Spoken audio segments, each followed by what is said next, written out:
L'Organisation mondiale de la santé exige que pour faciliter la vie sur Terre, chaque habitant doit avoir 10 mètres carrés d'espace vert.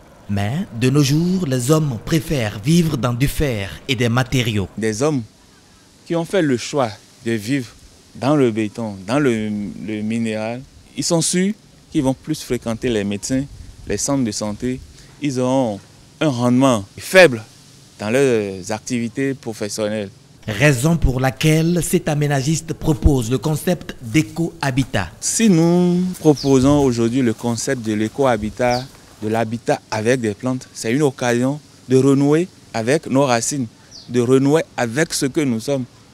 Parce que quand vous vivez dans un environnement pareil, vous donnez de bons rendements, vous êtes connecté à la source divine. Les plantes ornementales mises dans les ménages ont donc des vertus. Mais pour réellement en bénéficier, il faut, selon les spécialistes, tenir compte de ses propres paramètres astrologiques. Si tu es de planète Terre, ton arbre est là.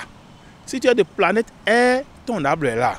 Si tu es de planète Feu, ton arbre est là. Et si tu es de planète L'eau, ton arbre est là. Donc avant de mettre une plante dans une maison, il faut savoir que tu es de quelle planète. Au cas contraire, des conséquences insoupçonnables pourraient s'en suivre. Il y a des plantes, quand vous mettez dans une maison, le couple passe souvent sous ça, le couple n'a pas la chance de rester ensemble.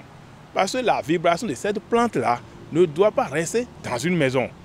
Il y a des plantes, quand vous mettez au bord des rues, par exemple, il y a les artisans qui le produisent là tout le temps. Les spécialistes en botanique invitent les autorités à lutter contre toute forme de désertification et à rendre verdoyantes nos différentes artères. À titre indicatif, ils proposent quelques plantes pour les maisons. À l'entrée principale, vous mettez Philippines, ça accueille ton esprit. Et Philippines, là, ça accueille ton esprit et ça te pardonne tes péchés.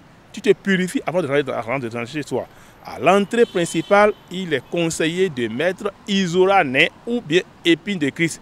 Ça permet, par exemple, quand tu veux rentrer chez quelqu'un et tu as des produits pour nuire la personne, ça neutralise.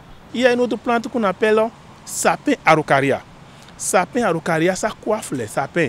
Et quand vous mettez sapin araucaria quelque part, ça a une vibration très positive. Et quand vous dépassez 1 million avant de mettre sapin araucaria dans votre maison, vous n'allez pas moins d'1 million avant de mourir. On appelle cicerée en fond, cicerée en fond goût. Son nom botanique, Syncephalum difficicum. C'est une plante qui est inscrite sur la liste rouge. Tout simplement, ça veut dire quoi? Elle est en voie d'extinction, on ne trouve plus.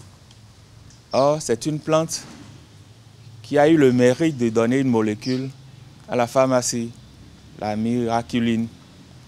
Et c'est une plante qui est bénéfique et utile pour les diabétiques. Nous sommes devant le lotus, qui est une plante d'influence lunaire. Vous êtes dans n'importe quelle situation, vous venez prier, méditer, dialoguer avec cette plante. Vous êtes sûr que lors d'un sommeil, rêve ou tout ce que vous voulez, vous aurez la solution.